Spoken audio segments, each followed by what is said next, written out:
मुस्तफ़ा आमिर अगवा और कत्ल केस में मुल्जिम अरमगान के खिलाफ मंशियात के इस्तेमाल और खरीदो फरोख्त के पहलू पर तहकीकात में तशवीशनाक तफसीलात सामने आ रही हैं। पुलिस ने साहिर नामी शख्स को गिरफ्तार किया हुआ है और पुलिस का दावा है कि मुल्जिम साहिर मुबैना तौर पर कुरियर कंपनीज के जरिए मंशियात मंगवाता था और अरमगान समेत दीगर अफराद को फरोख्त करता था। वाज़ेह रहे कि मुल्जिम अरमगान और शिराज 22 फरवरी से मजीद 5 रोज़ा जिस्मानी रिमांड पर पुलिस की तहवील में है, जहाँ उनसे मुस्तफ़ा आमिर के कत्ल के साथ साथ मंशियात और मनी लॉन्ड्रिंग के हवाले से भी पूछगछ हो रही है और तफ्तीश के नतीजे में मंशियात के शुबे में दीगर अफराद को भी गिरफ्तार किया जा रहा है। ताहम इन नई गिरफ्तारियों का मुस्तफ़ा आमिर के कत्ल से कोई बराह रास्त ताल्लुक जाहिर नहीं किया जा रहा है। हफ्ते को पुलिस ने डिफेंस में कार्रवाई करते हुए साहिर को गिरफ्तार किया था और जिस्मानी रिमांड की इस्तदा करते हुए अदालत में दावा किया था कि मुल्जिम के घर से 557 ग्राम मंशियात के 5 पैकेट बरामद हुए हैं। इस पर अदालत ने पुलिस को मुल्जिम का 1 रोज़ा जिस्मानी रिमांड दे दिया था और आज इसमें मजीद 1 दिन की तौसीह कर दी गई है।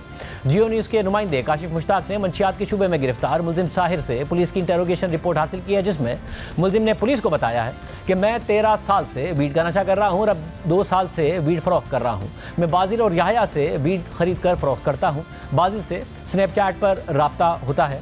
ये लोग 2 कोरियर कंपनीज के जरिए मंशियात मेरे घर पर भिजवाते थे। मैं उनको हर हफ्ते 4 से 5 लाख रुपए इसकी कीमत अदा करता हूँ। मैं तकरीबन 1200 ग्राम वीड महीने में 2 दफ़ा मंगवाता हूँ और 1 ग्राम वीड 10,000 रुपये में फ़रोख्त करता हूँ। मैं अपने क्लाइंट से कॉल पर रब्ता करता हूँ और वो मेरे घर आकर वीड खरीद कर ले जाते हैं। मैं ये मंशियात ज़्यादातर नकद फ़रोख्त करता हूँ। पुलिस की इंटरोगेशन रिपोर्ट के मुताबिक मुल्जिम साहिर ने 12 क्लाइंट्स के नाम बताए हैं, जिनमें से एक का नाम अरमगान है, जो साहिर के बयान के मुताबिक हफ्ते 2 हफ्ते में उससे 14 ग्राम वीड खरीदता था। पुलिस की रिपोर्ट में मुल्जिम साहिर ने एतराफ़ किया है कि हफ्ते को भी मैं मंशियात वसूल करने के बाद अपने क्लाइंट्स को फ़रोख्त करने के लिए जा रहा था कि पुलिस ने मुझे गिरफ्तार कर लिया और मंशियात भी मुझसे बरामद कर ली है। अब ये इंटेरोगेशन रिपोर्ट के मुताबिक पुलिस को दिया गया बयान है और अब देखना है कि अदालत के सामने मुल्जिम अपने बयान पर कायम रहता है या नहीं, क्योंकि आज अदालत के बाहर मीडिया से बात करते हुए मुल्जिम साहिर ने मंशियात की बरामदगी के इल्ज़ाम की तरदीद कर दी है और ये भी कहा है कि उसका मुस्तफ़ा आमिर कत्ल केस से भी कोई ताल्लुक नहीं है। इसके अलावा काशिफ मुश्ताक की खबर के मुताबिक FIA ने मुल्जिम अरमगान के खिलाफ मनी लॉन्ड्रिंग और साइबर क्राइम से मुताल्लिक भी तफ्तीश का आगाज़ कर दिया है। आम बात यह है कि जुमे को मकतूल मुस्तफ़ा आमिर की कब्र कुशाई की गई थी और फिर बाद में DNA के ज़रिए ये शनाख्त हो गई थी कि जली हुई लाश मुस्तफ़ा आमिर की ही थी और हफ्ते को डिफेंस के कब्रिस्तान में मुस्तफ़ा आमिर की तदफीन कर दी गई थी, जबकि नमाज जनाजा में बड़ी तादाद में लोगों ने शिरकत की थी। ताहम अब मुस्तफ़ा आमिर के कत्ल के साथ साथ मुल्जिम अरमगान से मंशियात और मनी लॉन्ड्रिंग की तहकीकात भी की जा रही है। इस हवाले से क्या तफसीलात बात करेंगे जियो न्यूज़ के नुमाइंदे काशिफ मुश्ताक से, जो इस केस पर शुरू से रिपोर्ट कर रहे हैं। काशिफ, बहुत शुक्रिया। काशिफ, सबसे पहले मुस्तफ़ा के कत्ल की तहकीकात के हवाले से बताइएगा, वो किस सिमत में आगे बढ़ रही हैं? अरमगान और शिराज अभी तक पुलिस कस्टडी में हैं, कहाँ तक बात पहुँची है? शादेब, बहुत शुक्रिया। देखिए, शिराज का जो बयान पहले इंटेरोगेशन रिपोर्ट सामने आई, फिर उसका एक वीडियो स्टेटमेंट सामने आया। अब देखना ये है कि जो अरमगान की इंटेरोगेशन रिपोर्ट है क्या वो उससे मैच करती है या नहीं है। और अगर अरमगान की इंटेरोगेशन रिपोर्ट, जैसे कि हमारे ज़रा ये बताते हैं कि दोनों की इंटेरोगेशन रिपोर्ट आपस में मैच करती है और मैच करने के बाद दोनों का बयान भी यकसा है। उन दोनों का बयान ये है कि ना सिर्फ मुस्तफ़ा पर तशद्दुद किया गया बल्कि उसके जो है वो गाड़ी में डालकर ले जाया गया और उसके बाद जलाया गया। यहाँ तक तो ये बयान ठीक है, लेकिन अगर कोर्ट के सामने भी इनका बयान यही होगा तो इस केस में मजीद पेशरफ सामने आएगी। तफ्तीशी हुकाम से जब हम ये बात करते हैं कि आया इनके गिरोह के अंदर और भी लोग शामिल हैं तो उन्हें भी जो है वो शामिल तफ्तीश किया जाएगा, तो उनकी जानिब से ये बताया जाता है कि इस कॉल सेंटर के अंदर 30 से 35 अफराद जो है वो जॉब करते थे, तो इस हवाले से भी जो है वो तफ्तीश की जाएगी। जबकि जो 2 गार्ड्स इस बेंगलोर के अंदर काम करते थे उन्हें भी जो है वो शामिल तफ्तीश किया जाएगा। लेकिन इब्तदाई तौर पर अभी तक सिर्फ जो है वो अरमगान का बयान जो है वो ले लिया गया है। इंटेरोगेशन रिपोर्ट अरमगान की तैयार की जा रही है और उस इंटेरोगेशन रिपोर्ट में भी वो यही बताता है कि 2 से 3 घंटे तक जो है वो मुस्तफ़ा को तशद्दुद का निशाना बनाया और उसके बाद यहाँ से ले जाया गया। अब तक जो वजह है वो उसने नहीं बताई उस इंटेरोगेशन रिपोर्ट में कि आया जो तशद्दुद का निशाना बनाया गया, ये जो झगड़ा था वो झगड़ा किस लिए हुआ, क्या वो झगड़ा मंशियात के लिए हुआ, अगर वो मंशियात के लिए झगड़ा हुआ तो मंशियात के लिए वो झगड़ा कैसे हुआ, क्या पैसों के लेन देन पे हुआ, मुस्तफ़ा मंशियात देने आया था। इब्तदाई तौर पर शिराज की जानिब से ये भी बयान सामने आया कि मुस्तफ़ा की जानिब से मंशियात सप्लाई करने के लिए कहा गया था और मुस्तफ़ा उस रोज़ भी जो है वो मंशियात लेकर आया था। लेकिन पुलिस की मुबैना तौर पर जो इन्वेस्टिगेशन सामने आई है वो ये बताते हैं इन्वेस्टिगेशन अफसरान के ऐसा कुछ भी नहीं था। मुस्तफ़ा को जो है वो शिराज ने उस रोज़ जो है वो कॉल करके बुलाया गया और बुलाने के बाद जो है वो अरमगान के सामने पेश किया गया। जब अरमगान के सामने पेश किया गया तो अरमगान की जानिब से उसे डंडे से तशद्दुद किया गया और उसके बाद एक गाड़ी में डाला गया और यहाँ से ले जाया गया। शिराज का तो जो अंडर कस्टडी एक इंटरव्यू तक सामने आ गया तो उसमें जो हालात वाक़यात बता रहा है, पुलिस ने अपनी तफ्तीश की है कि जहाँ गए वहाँ किस होटल पे गए, खाना खाया, वेटर ने क्या कहा, ये सारी बातें वहां जाकर भी पुलिस ने तफ्तीश कर ली है कि जो हालात वाक़यात ये बता रहे हैं वो corroborate हो रहे हैं?